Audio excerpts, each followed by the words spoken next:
हम गोरखे आप ही की तरह भारत भूमि के पुत्र पुत्रियां हैं और हमारे बारे में आपको खास हिसाब से मालूम नहीं है। मैं इतना तो जानता हूं, क्योंकि जब गोरखालैंड की बात आती है तब लोग सोचते हैं कि ये गोरखा कहां से आ गए और भारत के अंदर गोरखालैंड की मांग कर रहे हैं।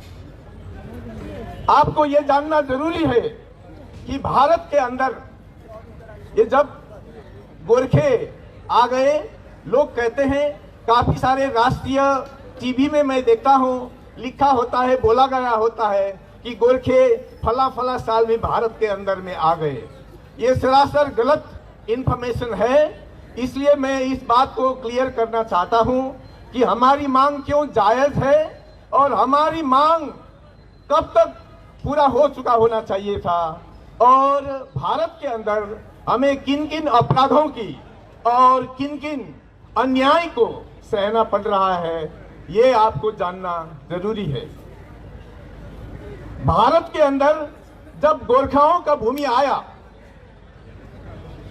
भारत के अंदर जब गोरखाओं का भूमि आया, ये 1816 की बात थी और तब ट्रांस हिमालय में, हिमालय के आर पार निचली तराई के जगहों पर जितने भी गोरखे रहते थे, भूमि के साथ भारत के अंदर उनको ठुकाया गया।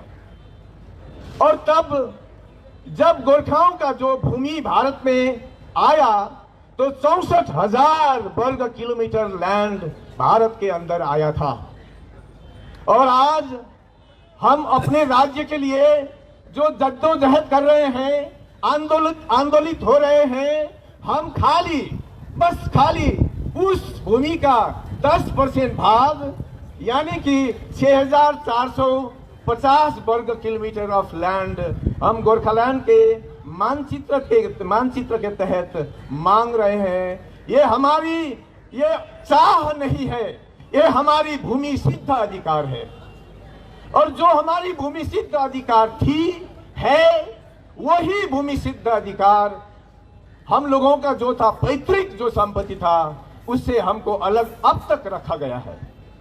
भारत में जैसे कि पूर्व वक्ताओं ने कहा, हमें, मेरे प्यारे दोस्त, मेरे प्यारे भाई, पार्टी के एजीएस और एक विशिष्ट वक्ता जी ने, अनिल लोकचंद जी ने एक बात को कहा, उनमें उन्होंने बताया था कि भाषा के आधार पर कब का ये गोरखालैंड को हो जाना चाहिए था। तब भी जैसे कि उन्होंने बताया, बंगाल राज्य के ऊपर में अभी जो भूमि है उसी को लेकर के जहां जहां गोरखाओं का पैतृक भूमि हुआ करता था, उसी इलाके को लेकर हम लोग भारत के अंदर, भारत के संविधान के तहत एक राज्य की डिमांड कब से करते आ रहे हैं। उन्होंने बताया था भाषा के आधार में होना चाहिए था, लेकिन तब एक बहुत बड़ी षड्यंत्र चली। बंगाल में भी कांग्रेस का राज्य था और उसी तरह से केंद्र सरकार और भारत भूमि पर कांग्रेस का ही शासन चल रहा था। तब बंगाल में एक बहुत बड़ी धांधली हुई, एक बहुत बड़ा चक्रांत चला, एक बहुत बड़ी षड्यंत्र हुई, जिसके कारण गोरखाओं को बहुत कम दिखाया गया।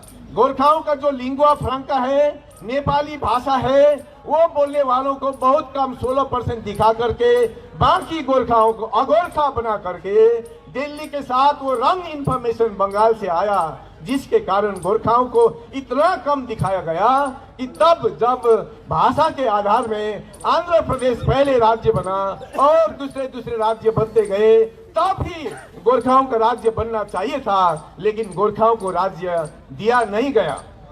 लेकिन उससे भी बड़ी बात यह है कि गोरखाओं का जो भूमि है, गोरखाओं का भूमि जो है, गोरखा साम्राज्य का एक भाग हुआ करता था। वो तब 64,000 वर्ग किलोमीटर ऑफ लैंड भारत के अंदर, जो आज हमारी देश है, जिस देश के देशवासी होने को हम गौरव मानते हैं, उस देश में आया। लेकिन उसकी एक छोटी सी टुकड़ी, लगभग 10% खाली जो भाग है, जो 6,450 लगभग वर्ग किलोमीटर की मांग हम अपने हक के तहत, भूमि पुत्रत्व के हक के तहत हम मांग रहे हैं, वो उसका ओरिजिन विदेश हुआ करता था, जैसे कि गोवा विदेश हुआ करता था, भारत के अंदर जब लाया गया तो उसको स्पेशल स्टेटस दिया गया।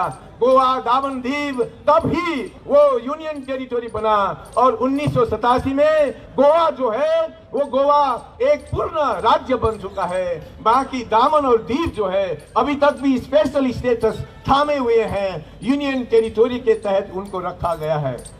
उसी तरह से पौंडीचेरी फ्रांसीलियों का हुआ करता था, जैसे कि गोवा दामन दीव ये पुर्तगालियों का हुआ करता था। फ्रांसीली पौंडीचेरी को जब भारत के अंदर लाया गया तब उसको स्पेशल स्टेटस देकर के यूनियन टेरिटरी बना के रखा गया और आज तक भी ये जो जगह है वो अभी तक यूनियन टेरिटरी के रूप में है। गोवा खाली राज्य बना, बाकी जो जमीन है वो यूनियन टेरिटरी के रूप में बैठा हुआ है। उसी तरह से सिक्किम को बहुत पिछले समय में 1975 तक 1975 तक सिक्किम एक अलग देश हुआ करता था। भारत के साथ मिली भगत हुई, वहीं के जो नेपाली भाषी गोरखे थे उन्होंने भारत देश के पक्ष में ये निर्णय लिया। एक पब्लिक रेफरेंडम हुआ जिसके तहत नेपाली भाषियों ने, गोरखों ने सिक्किम को भारत के अंदर आने के लिए बहुमत से जनमत दिया, जिसके कारण जो एक विदेश हुआ करता था सिक्किम देश, वो आज भारत का एक अभिन्न राज्य बना हुआ है। उसी तरह से गोरखों का जो भूमि था 1986 में बंगाल सरकार ने एक श्वेत पत्र निकाला, एक उद्घोषणा पत्र निकाला, जिसमें कहा गया है कि गोरखाओं का जो भूमि है जिसकी अलग राज्य की जिसमें से मांग हम लोग आज कर रहे हैं, वो भूमि भूटान से संधि के तहत आया था और उसका बहुत बड़ी भूमि जो है वो सिक्किम से संधि के तहत आया था। जब सिक्किम अलग राष्ट्र हुआ करता था तब भारत के अंदर वो भाग जो दार्जिलिंग, खरसांग, सिलगढ़ी है वो डाला गया है। और जब ये भूटान तो अभी तक भी परराष्ट्र है, अलग राष्ट्र है, उसी से डुअर्स की इलाकाओं को और जो कालिम्पोंग है उस इलाके को भारत के अंदर डाला गया। इसका मतलब होता है दार्जिलिंग, खरसांग और सिलगढ़ी का जो इलाका है और उसी तरह से डुअर्स और कालिम्पोंग का इलाका है वो एक अर्जित क्षेत्र है, एक्वायर्ड लैंड है, जिसका ओरिजिन विदेशी हुआ करता था। तो पहले से जब 1947 में भारत स्वतंत्र हुआ तब इसको स्पेशल स्टेटस मिलना चाहिए था कि नहीं। इसका मतलब होता है भाषा के आधार पर नहीं, अब हम वो क्लेम कर रहे हैं वो अर्जित क्षेत्र है, एक्वायर्ड लैंड है। इसके कारण भारत इसको संविधान के अनुच्छेद 1 नंबर उसका 2 और उसका सी के अंदर एक्वायर्ड टेरिटरी के रूप में भारत इसको इज्जत दे और उस इलाका जिसमें अभी गोरखे रहते हैं, गोरखों ने उसको संवारा सींचा, गोरखों का बस्ती हुआ करता था। बाद में वो सिक्किम के अंदर डाला गया था और फिर बाद में अंग्रेजों ने, अंग्रेज का जो प्रभु सत्ता भी जिसका नहीं था, ईस्ट इंडिया कंपनी ने भारत की भूमि में डाला, आज का वो भूमि है। लेकिन ईस्ट इंडिया कंपनी का जो शासन था खत्म हुआ 1858 में खत्म हुआ और ये लखनऊ का डिक्लेरेशन जो है, लखनऊ डिक्लेरेशन के बाद में वो भारत के अंदर आया, ब्रिटिश इंडिया के अंदर आया, क्योंकि ब्रिटेन का एक भाग बना भारत 1858 में। तब वो भूमि भी ब्रिटिश इंडिया के अंदर आ गया, ब्रिटिश प्रभु सत्ता के अंदर वो समा गया। लेकिन 1947 तक, जब तक कि भारत स्वतंत्र नहीं हुआ था, अंग्रेजों का शासन चलता था, तब तक दार्जिलिंग, खरसांग, कालिम्पोंग, डुअर्स की जो इलाका है इसको एक्सक्लूडेड एरिया, एक स्पेशल स्टेटस देकर के और पार्शियली एक्सक्लूडेड एरिया के रूप में इसको रखा गया था।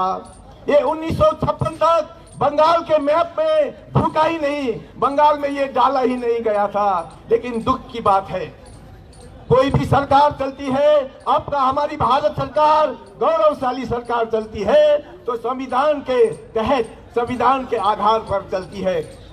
संविधान बना लेकिन राज्य पुनर्गठन आयोग नहीं बना था, स्टेट रीऑर्गेनाइजेशन एक्ट पारित ही नहीं हुई थी।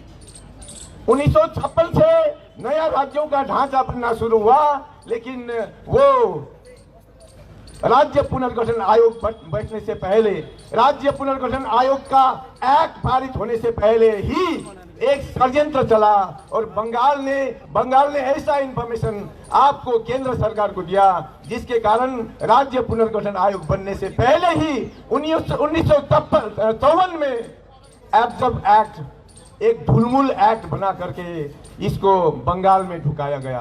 तब तक ये बंगाल की भाग नहीं थी।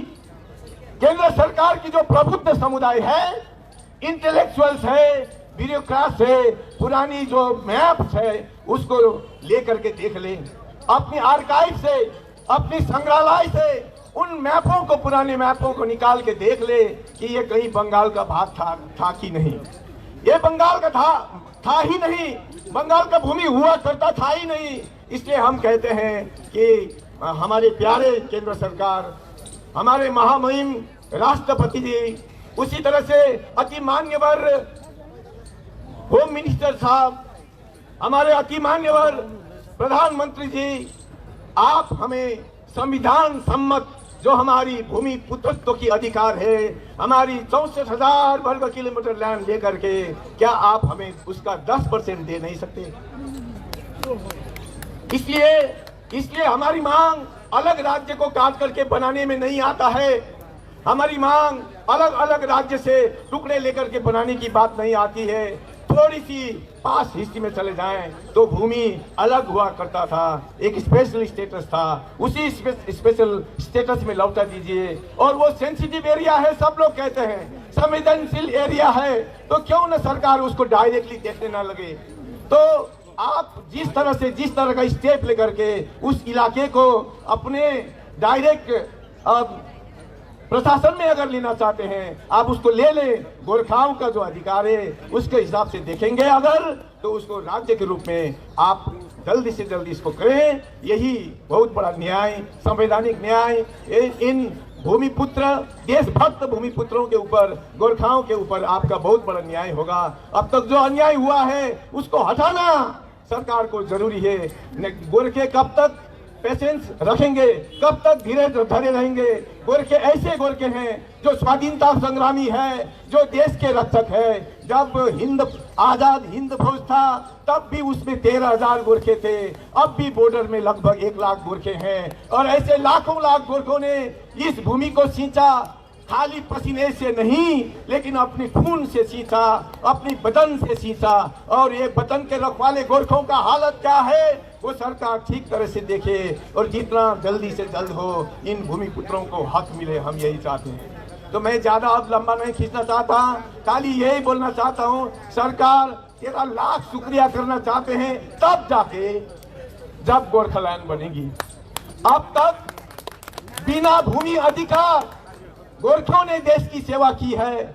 जिन भूमि को सदियों से गोरखों ने सींचा, उसका हक जो है, भूमि का हक जो है, जो आइन देती है, एक्ट देती है, सुप्रीम कोर्ट तक देती है, लेकिन वो भूमि का हक तक गोरखों को नहीं मिला।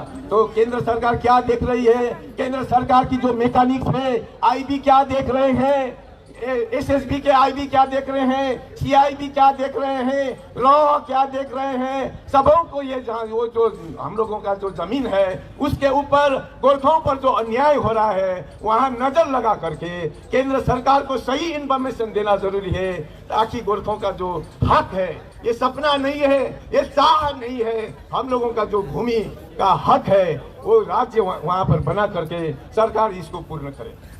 मैं लास्ट में यही छोटा सा नाराबाजी करना चाहता हूं, जय गोरखा, जय भूमिपुत्र गोरखा, जय गोरखा, जय देश प्रेमी गोरखा, जय देश प्रेमी गोरखा, जय बलिदानी गोरखा, जय बलिदानी गोरखा, जय देश रक्षक गोरखा, वंदे मातरम।